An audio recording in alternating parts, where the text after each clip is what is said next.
Ownership of land in Nigeria is surrounded by a lot of complexity. For a long time, different land tenure systems existed in the country. The Land Use Act of 1978 was enacted to usher in a new land tenure system and address several problems. However, it soon became a clog in the wheel of progress. Today, what does it take to legally own land in Nigeria? And with so few land legally registered, how can technology help us? Land ownership in Nigeria could, it could be divided into two parts. First is there's the secondary market and then there's the primary market. Primary owners are basically the traditional owners of a land from the onset, all right? And then the secondary market is you buying from someone that already bought from the traditional owners, all right? And so basically that's what land ownership in Nigeria really entails. It's either you're buying from the primary owner that is directly from the traditional owners, or you're buying from someone that already bought and maybe already perfected their documents, and then you're buying from that person. So that's you buying from the secondary market. But of course, in all of these, it's so important that you are very careful with documentation, because that's about that's without documentation, you don't have a land. So whether you're buying from the primary owners or from the secondary owners, you want to be sure that you're buying a land that has a good and a genuine document.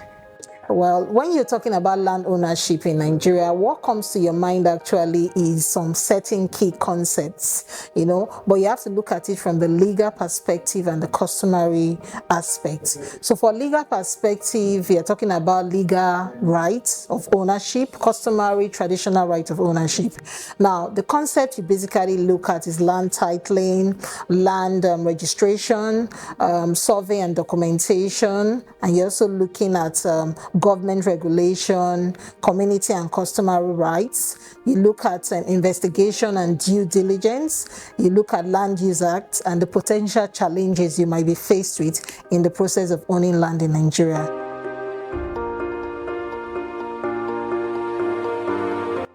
For Nigeria, at the moment, we have C of O. C of O is Certificate of Occupancy. Then we have Deed of Assignment. We have governor's consent, we have statutory right of occupancy, we have land information certificate, we have survey plans, we have consent and certificate of occupancy for mortgages, and we have the Land Use Act compliance. So those are things that comes to mind when you're talking about titling in Nigeria. For transactions on land, it is expected that the parties to such transaction should have a form of agreement, a deed, to state the rights being transferred or alienated with respect to the land, whether it's a sale of land agreement or deed of assignment, or even if it's a mortgage transaction, should have a mortgage deed stating the rights that has been transferred from a party to the other. If you're buying from a primary market basically means that you are buying a virgin land, and usually virgin lands come without a document. It means that you don't have any documents to back up the land other than the fact that you know or that you've been told that this land belongs to X family. All right, so the first thing if you're buying from a primary market is to make sure that first you are sure that the land belongs to the family, that's the traditional owners that have said they own the land. And then from there, you can now go ahead to do what they call registered survey. So registered survey is you registering the land that you've bought from the primary market in your name. So a typical example is you buy, say, 10 acres of land from a primary market. The next thing you're supposed to do, after, of course, you've gotten what they call the deed of assignment. Deed of assignment is what transfers the ownership of the land from the primary owner to you. So after getting your deed of assignment or agreement, like they call it in Nigeria, you have to also go ahead to process what they call the registered survey. Now, registered survey is what shows you that you have this piece or a piece of land registered in your name with the government. All right, and if you're buying from the secondary market most likely or most definitely has the registered survey already. And so what you just need to do is get a deed of assignment that transfers the ownership of that same land from the secondary market or from the secondary seller to you. There should be a survey plan, which should be registered with the Surveyor General of the state. And also, there should be perfection of title. And this refers to the stamping, the registration, and obtaining the consent of the governor over the transaction. Absolutely. You know, at the moment, technology has taken over almost everything, from even what we eat to what we do internet-wise. So yes, a lot of states have decided or have come up with other measures beyond the regular measures, like looking into technological application of giving out these registration certificates and documentations. And I know Lagos State is one of it. Lagos State has been a pioneer, basically, of the use of technology for land registrations and administration.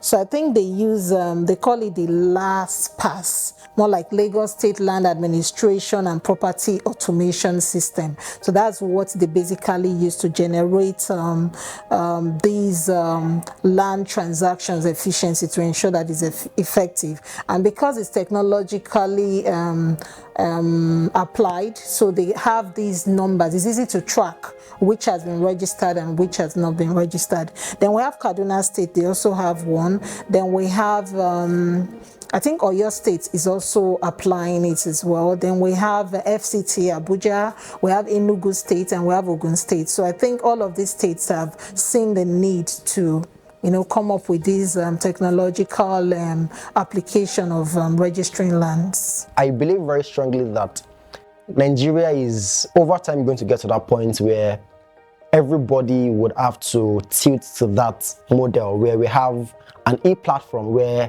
we can get, land data, you know. And interestingly, just about 2 weeks ago, Lagos State, launched that initiative, launched that e-portal or e-platform where for land documentations, for land registrations, for land data, you can access it. The public can access it. But I think very strongly that every state in the country would have to at some point get to that level, you know. But Lagos State is doing that already, and I think it's a very commendable idea.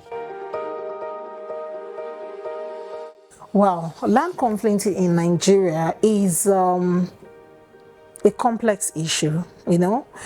It involves a range of factors coming from legal, economic, social, and cultural dimensions. So their conflicts often arise due to competing claims over land ownership, the use, and the access to it. So some key aspects of land conflicts are diverse causes. We have dual land tenure system, we have population pressure, we have oil and resource related conflicts, we have weak land governance, we have inadequate legal framework, we have inter-community and intra-community conflicts, and we have security concerns. Then for other issues with respect to agriculture, it comes with land grabbing. I want to do agricultural activities, and you see people collect land from other people because they are not using it at that time. And by the time the other person wants to make use of the land, he already has someone making use of that land, and the person refuses to return the land to them. So those are issues that exist basically.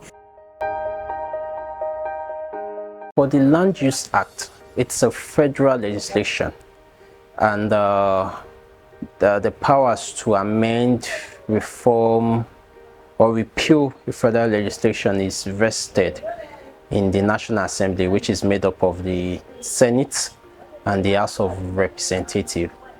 Reforming the Land Use Act in Nigeria is quite complex, and there are a lot of ways you can look at it from legal perspective, political and social considerations. So these are all things that you need to look at, because people still believe in these customary right of occupancy. Now, constitutional amendments, the Land Use Act is entrenched in the Constitution of Nigeria. So it implies that amending it will likely require a constitutional amendment. So it involves obtaining the support of significant majority of the National Assembly members and the approval of at least two-thirds of the State House of Assembly, and which is going to take a whole lot of process. I think there was a time that was ongoing, but after a while, everybody just relaxed on it.